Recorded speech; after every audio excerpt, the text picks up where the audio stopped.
si Maria ini selalu memberitahu sesuatu kalau mau terjadi apa-apa dengan saya. Dan saya bawa ke kamar kan, kamu itu sebenarnya siapa? Kok tiba-tiba ngikutin saya?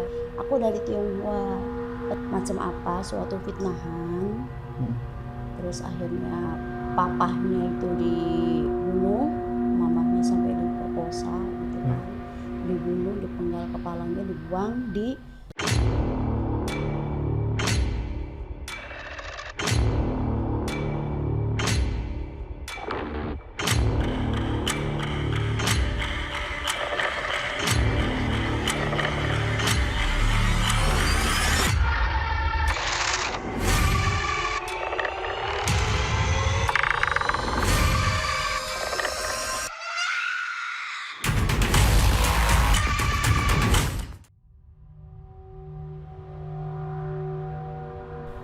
Baik lagi di Misteri As, sama dengan episode kemarin tentang perjalanan spiritual dari Mbak Dewi. Nah sekarang saya ingin lebih tahu tentang sosok Maria nih Mbak. ya, penasaran ya. Sumpah nih kayaknya temen bestie lah, kalau zaman Bestie, sekarang ya. anggapannya bestie lah. Gimana Bu, awal ceritanya ini sekarang lebih, yang part 2 tuh lebih spesifik tuh tentang Maria. Boleh Bu, ceritakan Bu. Untuk menceritakan tentang apanya nih? Eh, Tanya dulu. Kayak mungkin kalau misalkan temen kan tentang aktivitas seperti Bu. Ya, Aktivitas gitu. terus kayak kejadian, apalagi ya. Ya, kejadian yang tidak bisa dilupakan. Ya waktu kayak itu. gitu. Mungkin kenangan-kenangan gitu loh Iya, sama Maria. kenangan sama Maria. Ya, Kalau Maria itu memang ternyata sesuatu yang selalu melindungi saya, makhluk halus yang selalu melindungi saya, karena memang benar-benar pengen punya sosok teman, istilahnya zaman sekarang mah bestie Bestie, gitu ya. kan. Bestinya imut-imut gitu, kecil, anaknya lucu, dan si Maria ini selalu memberitahu sesuatu kalau mau terjadi apa-apa dengan saya gitu. Jadi ngasih tahu dulu bahwa itu jangan, bahwa itu bahaya kayak gitu. Ya sejarahnya bertemu dengan Maria itu waktu saya main itu ya. Yang di sumur ya? Main yang di sumur itu. Dia langsung nangis, ngikutin saya, dan saya bawa ke kamar kan. Kamu itu sebenarnya siapa? Kok tiba-tiba ngikutin saya gitu. Aku Maria, katanya. Maria, kamu dari mana? Aku dari Tionghoa, pendatang dulunya. Oh gitu ya. Terus orang tua kamu kemana? Orang tua aku meninggal, dibunuh. Dibunuh sama siapa? Papa aku kayak centeng gitu tuh papahnya.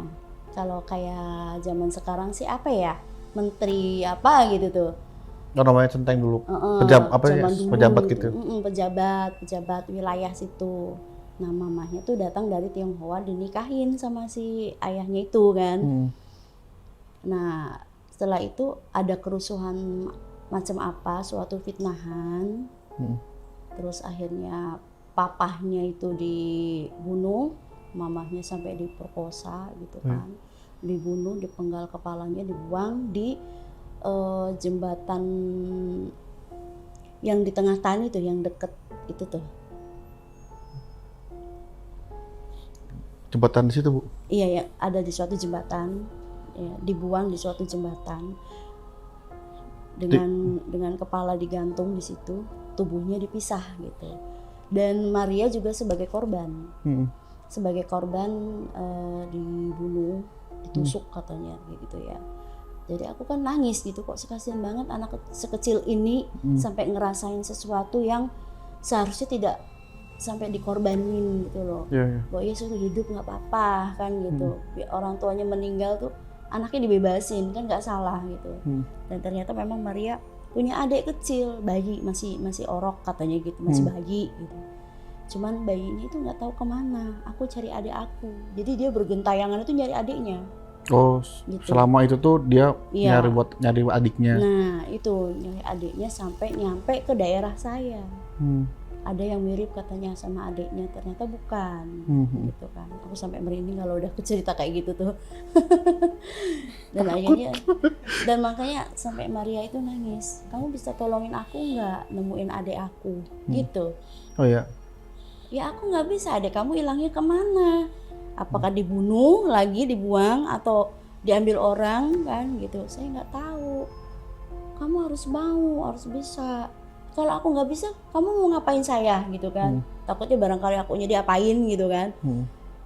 Kamu harus bisa, aku nggak bisa gitu. Kamu lapor ke polisi, kata aku tuh gitu. Kamu lapor ke polisi. Aku kan bukan manusia, katanya, kenapa aku lapor ke polisi? Aku mikir lagi, oh iya ya, Maria tuh udah mati gitu kan. Iya, iya, iya. Udah aja aku tuh sampai diketok kan pintu tuh sama papa. Kamu ngobrol sama siapa? Katanya. Sama Maria. Gitu kan.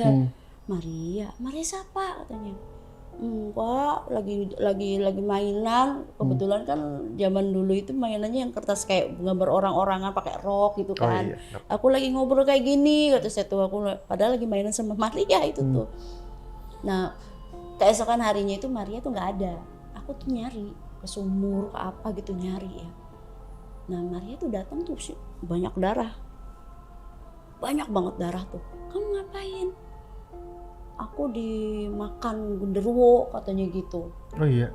Kamu kan setan, kenapa dimakan? Masa setan makan setan kan gitu kan? Aku dimakan. Aku nakal, katanya. Aku kira apa, katanya, akunya mukul-mukul. Akhirnya mungkin genderuwonya itu emosi. Tapi pada akhirnya sih genderuwonya itu apa ya, jadi iba. Jadi Maria tuh sering sama si genderuwo akhirnya. Jadi dianggapnya itu ibunya. Kamu bisa nggak wujudnya kayak mama, katanya gitu, kayak mommy gitu. Si Maria tuh ngomong ke genderuwonya tuh, kamu kan habis mukul-mukul aku sampai aku berdarah. Kayak genderuwo ngerasa bersalah mungkin itu tuh ya. Akhirnya wujud jadi mamahnya, dan nyata kayak mamahnya persis, katanya. Pas aku dituntun di situ, ayo kamu ikut, aku udah ketemu mama aku, katanya gitu.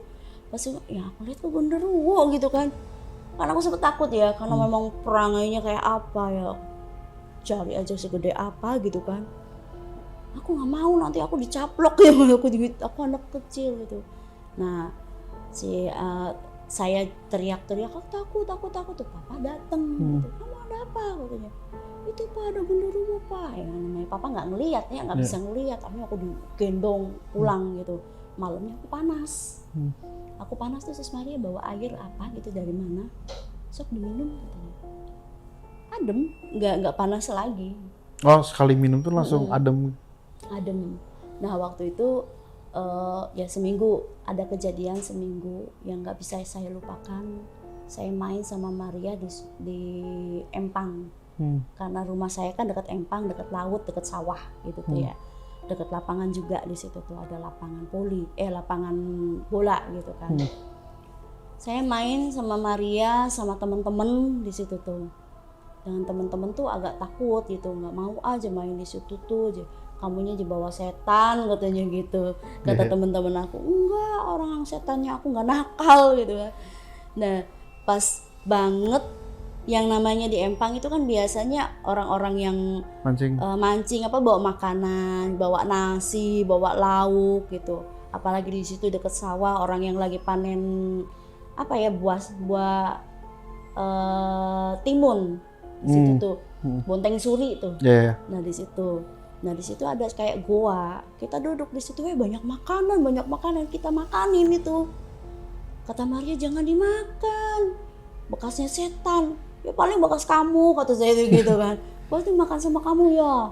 Enggak, aku nggak suka itu, aku nggak suka. Jangan dimakan, katanya gitu. Pas begitu ada, kalau kata orang orang Jawa sih ada galengan gitu loh.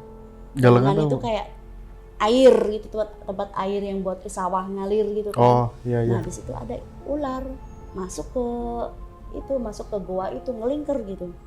Pas di situ ular tuh ada mahkota warna biru kayak gitu. Gede bu? Gede ularnya. Kita langsung takut ya. Maria, ada ular, awas kamu nanti dimakan gitu kan. Kita lagi enak-enak makan itu tuh. Nah si ular itu kayak ngomong tapi nggak ngerti bahasanya apa, menggaung gitu, menggema kayak kita nyanyi ada ehonya terlalu banyak gitu efeknya tuh. Mau gitu kan. Ngomong apa sih? Jangan. Nah Maria langsung marah-marah sampai lempar-lempar batu gitu. jangan jahatin teman aku, ini teman aku, kamu nggak boleh, katanya gitu. Terus cepetan lari, aku ya nurut aja lari, terus Maria lari.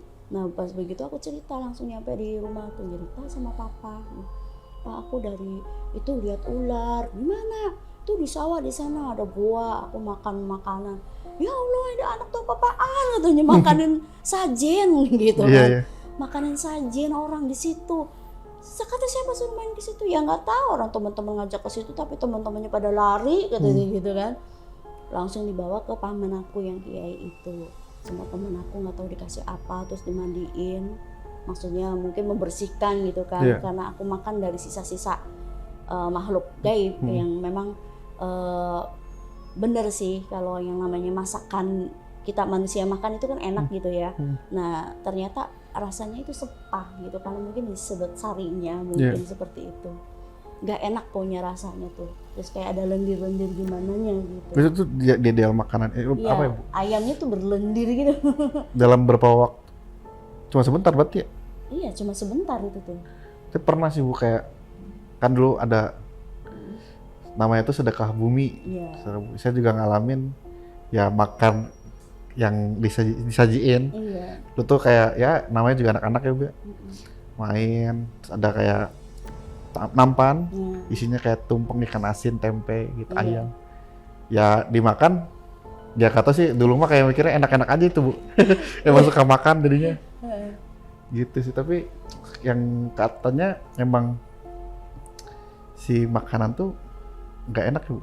Iya, tadi agak-agak sepah gitu, mungkin karena ada yang makanan tuh mungkin dari kemarin atau gimana gitu kan, jadi agak berlendir mungkin kan kayak gitu. Cuman paman itu menetralisir semuanya di badan aku, takutnya barangkali nanti ada apa-apa membahayakan gitu.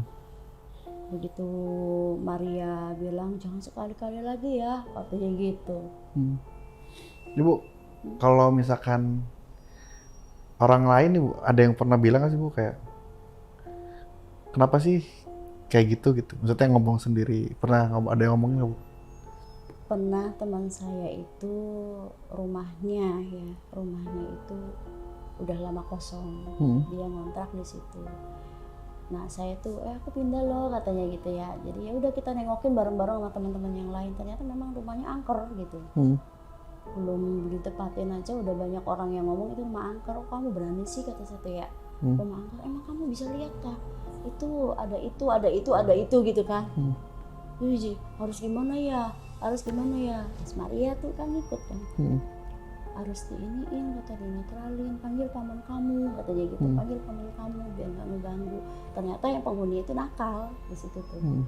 Penghuni itu nakal, ada yang kakinya panjang gitu, kayak ongklang-ongklang tengkorak doang gitu kan. Ada yang anak kecil yang nakal gitu, yang giginya kayak gergaji gitu. Iya kayak gitu, kakinya panjang. Terus ada yang kepalanya aja yang kayak kependem gitu. Kependem di mana Bu? Ya kayak di tanah gitu, Di tapi tanah? nongolnya kepalanya aja gitu kan, ada taringnya gitu. Serem sih itu. Iya.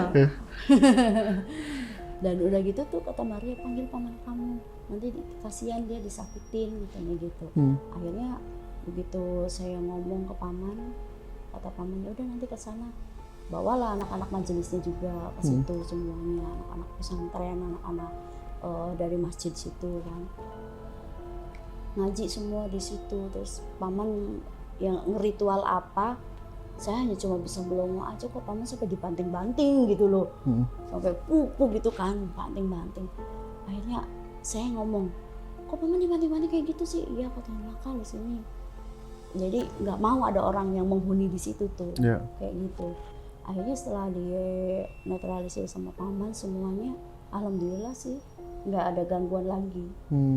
Jadi dipindahin di pohon mana gitu tuh sama paman gitu. Ada lagi nggak Bu yang cerita tentang Maria sama Ibu kemana gitu? Waktu ya pernah sih, waktu saya sudah punya anak gitu yang pertama. Saya kan pulang ke rumah yang saya gitu kan. Nah anak saya yang kedua ditinggal sama omahnya, sama neneknya, lagi agak panas. Karena anak saya yang pertama kan harus sekolah gitu, jadi saya pulang. Saya titipkan yang keduanya di rumah omahnya. Kata Maria, anak kamu jangan ditinggal, mau ada peristiwa gede nih di sini. Oh, dia bisa prediksi? Iya, mau ada mobil katanya ruduk katanya gitu, ada mobil yang nabrak orang banyak gitu kan. Kejadiannya itu kalau rumah saya kan agak sedikit ke pasar gitu, jalan raya. Nah, mamah itu sama anak aku yang kedua beli bubur ceritanya di pasar itu. Anak aku kan yang kedua itu agak sedikit ngeliat juga gitu ya, bahwa nggak mau gitu. Oma naik beca katanya. Dede ini deket cuma berapa langkah, naik beca, pokoknya naik beca, sampai ngamuk di pasar tuh. Akhirnya ngalah naik beca.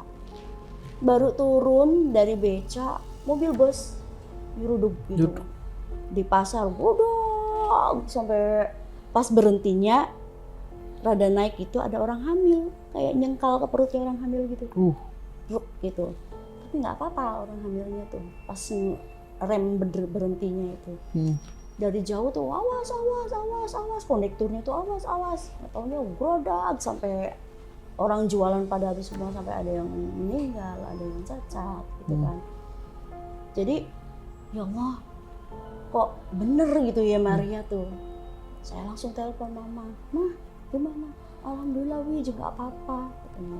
Jadi situ yang meninggal tuh ada orang 7, yang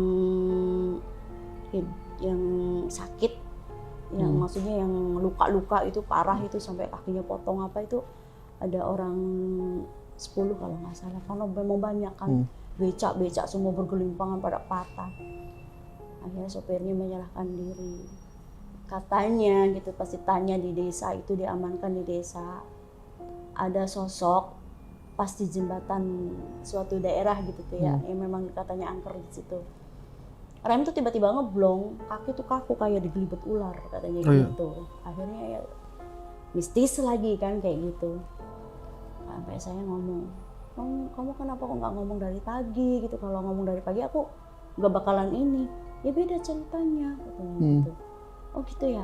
Ya udah pulang sana katanya ke mamah gitu. Nah si anak aku tuh langsung sembuh, ibu gitu. Iya. Sampai semua pada lari karena tahu mamah kan lagi beli bubur gitu kan. Orang deket aja cuma berapa langkah minta naik beca gitu. Lagi bubur pada lari semua. Mama, bibi, ada yang manggil bibi, ada yang nggak taunya tongol ada mamanya tuh. Alhamdulillah pas Cilorok mau turun tuh mobil, kalau nggak kan keseruduk tuh. Iya. Masya Allah, ya Allah, sampai saya tuh benar-benar nangis waktu itu tuh, melihat para korban apa tuh. Bu, mau nanya nih Bu, kalau kan katanya dulu kalau ada yang bisa memprediksi katanya nggak boleh ngasih tahu, itu benar nggak sih Bu? Iya sih, kalau misalkan prediksi ada sesuatu kejadian misalkan tentang alam gitu ya, sebenarnya nggak boleh ngasih tahu. Cuma saya pernah keceplosan waktu kejadian di Banten itu loh, sama seorang temen yang lagi jalan-jalan di situ, pamer foto di medsosnya. Terus akhirnya saya telepon lewat via WhatsApp kan, Mas, kamu pulang, jangan lama-lama di situ. Oh, orang baru nyampe, katanya lagi foto-foto gitu. Pokoknya pulang. Dia baru nyampe di Banten itu yang kejadian tsunami itu. Pas begitu pulang, kejadian kan, besoknya itu. Sampai ngomong, ya Allah, kamu tuh katanya nyelamatin hidup saya aja gitu.